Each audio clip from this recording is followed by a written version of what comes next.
कधी येणार आहे इथं? कधी येणार आहे इथं पुन्हा? मला तुझं ध्यान होतंय.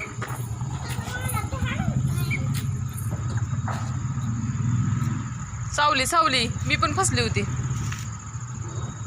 बोल लवकर ती रडा लाग.